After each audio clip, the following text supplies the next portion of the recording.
नमस्कार, मैं हूं दिबांजलि मोइत्रा। मुख्यमंत्री बनकर पिछले कई सालों से राजधानी दिल्ली में सरकार चला रहे अरविंद केजरीवाल के बारे में कौन नहीं जानता। ये एक ऐसे नेता हैं जिन्होंने भ्रष्टाचार के खिलाफ चलाए गए अन्ना आंदोलन से निकलकर आम आदमी पार्टी बनाई और फिर इसी आम आदमी पार्टी ने आम आदमी केजरीवाल को दिल्ली के मुख्यमंत्री पद पर पहुंचाकर आम आदमी से खास आदमी बना दिया। लेकिन हैरानी की बात तो यह है कि जिस आंदोलन ने उन्हें यहां तक पहुंचाया, अब उसी आंदोलन के जनक कहे जाने वाले अन्ना हजारे ने अरविंद केजरीवाल पर गंभीर आरोप लगाए। शराब नीति में कथित घोटाले के आरोप में बुरी तरह से फंसी केजरीवाल सरकार के खिलाफ एक चिट्ठी लिखकर अन्ना हजारे ने सीएम केजरीवाल की पोल खोलकर रख दी और पूरे देश को बता दिया कि उनकी कथनी और करनी में कितना अंतर है।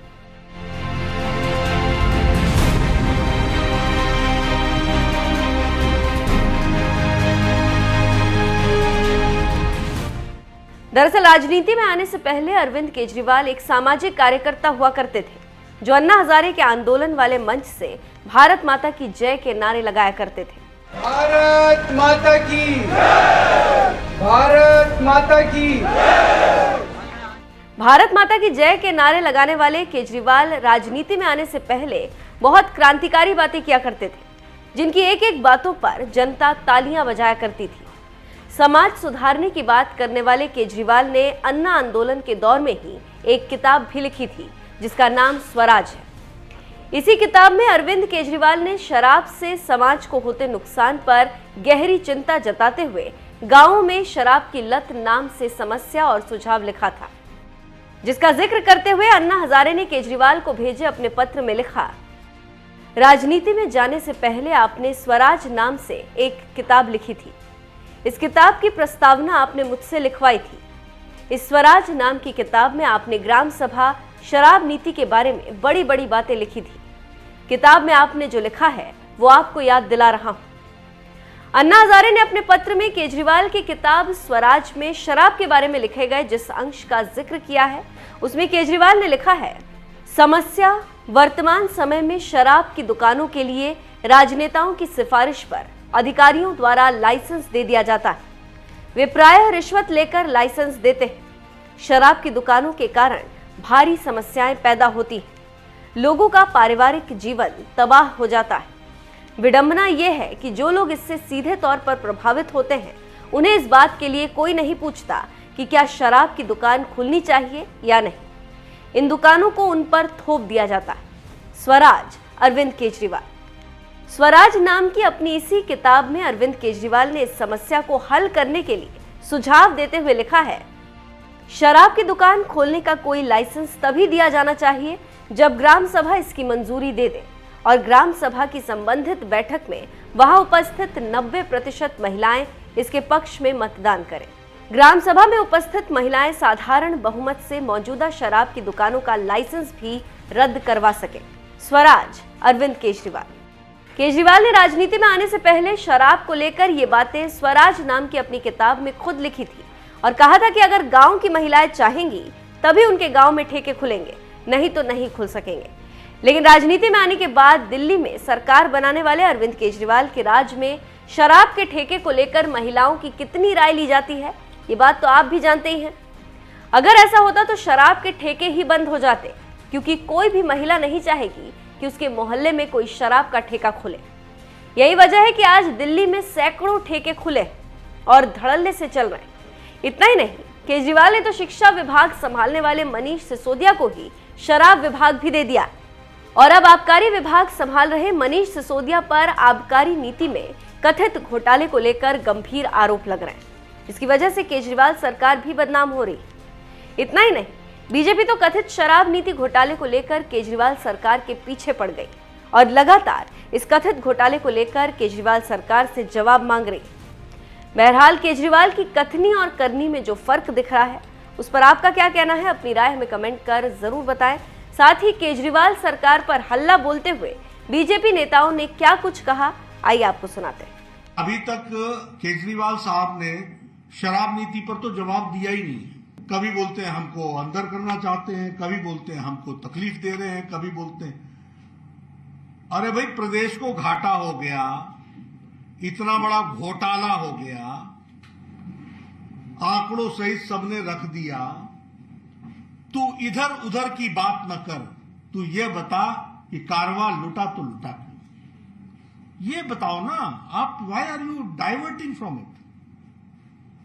नंबर 1। नंबर 2, ये कानून का देश है, कानून में प्रावधान है, आप उसका उपयोग कीजिए। और ये कोई बीजेपी करती है ऐसा थोड़ी ना है। आप जवाब दीजिए उन एजेंसीज को जो इन्होंने प्रश्न किया है। और हर व्यक्ति तो यही बोलता है ना कि मैं पाक दामन हूं, मेरा सब मैं ईमानदार हूं। तो ठीक है ना, तो कोर्ट में बताओ। दिल्ली में 70 विधानसभा में से 62 विधानसभा अपने पास रखने वाली आम आदमी पार्टी अपने ही खिलाफ विश्वास प्रस्ताव लाएगी, फिर उसको विधानसभा में पास करवाएगी, फिर उसको मीडिया में चलवाएगी, अखबार में छपवाएगी। अरविंद केजरीवाल जी, आप दिल्ली की जनता को क्या समझ रखे हैं? ये सीधा सीधा दिल्ली के पैसे और संसाधनों का दुरुपयोग है। अगर लाना ही है तो सीएजी की रिपोर्ट लाइए विधानसभा में, जो 4 साल से नहीं दिए। अगर लाना ही है तो शराब और स्कूलों के कमरों बनाने में जो लूट हुई है उसको लाइए। नहीं लाएंगे आप। आपको जनता का समय और पैसा बर्बाद करना है ना। भारत की प्रचंड जीत हुई है पाकिस्तान पर, लेकिन हर बात बात पे ट्वीट करने वाले अरविंद केजरीवाल जी, अभी तक आप भारत की जीत पे बधाई नहीं दिए हैं। पाकिस्तान को रौंद कर जीतने वाले भारत की इस विजय पे आपका दिल खुश है ना? सब देख रही है दिल्ली की जनता और देश। मनीष सिसोदिया को बार बार ये कहते सुना होगा कि हमारी दुकानें ज्यादा नहीं खुली, इसलिए जो हमारा रेवेन्यू है वो कम आया। अब आप ये जो मैं आपको फिगर दे रहा हूं इसके बारे में जरा सुन लीजिए कि 2020 और 2021 में, अगर मैं 19 और 20 की बात करूं तो दिल्ली में 10,000 करोड़ की शराब बिकी 2019 और 2020 में। 2020 और 21 में दिल्ली में 7,860 करोड़ की शराब बिकी।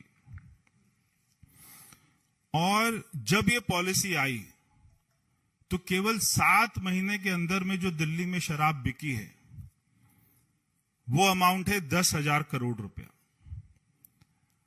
तो जो पुरानी पॉलिसी में एक साल में 7,800 करोड़ की शराब एक साल में बिकती थी, इन्होंने 7 महीने में 10,000 करोड़ की शराब बिकी है दिल्ली में, 7 महीने में। तो ये बात को नहीं कह सकते कि हमारी दुकानें कम खुली हैं इसलिए हमारी शराब जो है कम बिकी है। इनकी शराब 1.5 गुना ज्यादा बिकी है।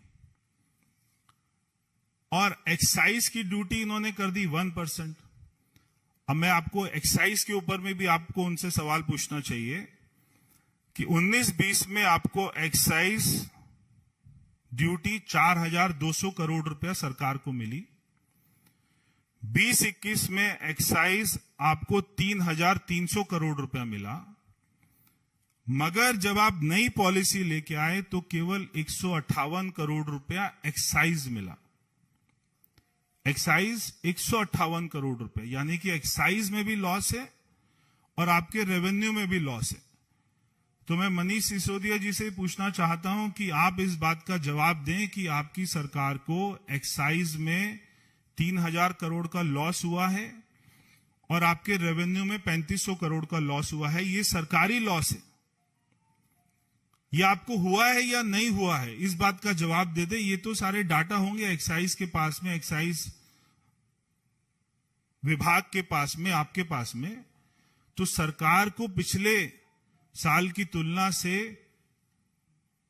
एक्साइज में कितना लॉस हुआ है और आपको रेवेन्यू में कितना लॉस हुआ है, इस बात का मनीष सिसोदिया उत्तर दे दें कि आपको 3,500 करोड़ रुपए का लॉस हुआ है या नहीं हुआ है रेवेन्यू में, और 3,000 करोड़ रुपए का एक्साइज में लॉस हुआ है या नहीं हुआ है, इस बात का जवाब दे दे। और जो 6,500 करोड़ रुपया सरकार को लॉस होता है देखिए, ये अपने आप में एक बहुत बड़ा क्राइम है कि सरकार जिस पॉलिसी में उसको 6,500 करोड़ रुपया ज्यादा मिल रहे हैं, अगर सरकार एक नई पॉलिसी लेकर आती है और उसमें ऐसे चेंजेस करती है कि जिसमें सरकार को 6,500 करोड़ रुपया कम आता है, तो ये अपने आप में एक बहुत बड़ा क्राइम है। तो वो 6,500 करोड़ रुपया कहां जाता है जो सरकार को लॉस हो रहा है? क्योंकि शराब तो ज्यादा बिक रही है, शराब कम नहीं बिक रही, मगर सरकार को जितना रेवेन्यू आना चाहिए था, जितना पैसा आना चाहिए था, वो नहीं आ रहा। तो वो पैसा कहां जा रहा है, इस बात का जवाब दें। तो ये कई ऐसे बिंदु हैं जिनसे जब आप उनसे केमिस्ट्री का सवाल पूछेंगे तो आपको हिस्ट्री बताएंगे। तो इसीलिए यही हाल है कि जो है इनके बच्चे ये बार बार अपने स्कूल में जाकर बोलते हैं कि आप पेपर में कुछ भी लिख कर आ जाना, उसको खाली मत छोड़ना। ऐसे भी हमने वीडियो देखे कि कुछ भी कोई कहानी लिख के आ जाना, पिक्चर की, शोले पिक्चर की कहानी लिख के आ जाना, खाली मत छोड़ के आना, आपको पास कर देंगे। तो वैसे ही ये दिल्ली की जनता को, देश की जनता को 1 पे 1 फ्री से 5 का 33। भ्रष्टाचार के ठेकेदार कहे भ्रष्टाचार मेरा शिष्टाचार, मांगा जनता ने पाठशाला, दिया केजरीवाल ने मधुशाला। 1 पे 1 फ्री से 5 का 33 ये मॉडल है। और मॉडल क्या है? भ्रष्टाचार के ठेकेदार कहे भ्रष्टाचार मेरा शिष्टाचार, कोई इंक्वायरी हो जाए, कोई जांच हो जाए तो चिल्लाए ये अत्याचार अत्याचार, और फिर असेंबली में बैठकर करे ड्रामा और दुराचार। देखिए मित्रों, आज सवाल सिर्फ इतना पैदा होता है, आपने देखा होगा परसों नोएडा में 2 टावर, ट्विन टावर ध्वस्त किए गए। पर दिल्ली की जनता पूछ रही है कि दिल्ली का जो ट्विन टावर ऑफ करप्शन है, एक टावर है शिक्षा घोटाले का और दूसरा टावर है शराब घोटाले का, और इस दोनों टावर का जो बिल्डर है मनीष सिसोदिया। देखिए कितनी विडंबना की बात है कि दुनिया में एक लौता ऐसा केस होगा जहां पर शिक्षा मंत्रालय और शराब मंत्रालय दोनों एक ही बिल्डर, एक ही व्यक्ति के हाथ में, और इस मंत्री ने दोनों ही tower of corruption, twin tower of corruption खड़ी कर दी। एक शराब घोटाले की टावर ऑफ करप्शन, दूसरी शिक्षा घोटाले की टावर ऑफ करप्शन। और जनता पूछ रही है कि केजरीवाल जी ऐसी क्या मजबूरी है आपकी कि ये 2 twin tower of corruption of Delhi के ट्विन टावर ऑफ करप्शन को ध्वस्त करने में, या कम से कम उनका इस्तीफा लेने में आप इतना कतरा क्यों रहे? मॉडल तो ये भी बन गया है कि मांगा जनता ने पाठशाला, दिया केजरीवाल ने मधुशाला। मांगा जनता ने पाठशाला, दिया केजरीवाल ने मधुशाला। और अब जब हम सवाल पूछते हैं कि इस मधुशाला में जिस प्रकार से हुआ घोटाला, तो अब ये जवाब देने के बदले कभी न्यूयॉर्क टाइम्स पर चले जाते हैं, कभी एलजी पर चले जाते हैं, कभी गुजरात चले जाते हैं, कभी 2024 चले जाते हैं, कभी असेंबली में पहुंच जाते हैं। असेंबली में किसी भी बहुमत टेस्ट की जरूरत नहीं है। जनता जो है वो करप्शन का टेस्ट चाहती है, कॉन्फिडेंस का टेस्ट नहीं चाहती।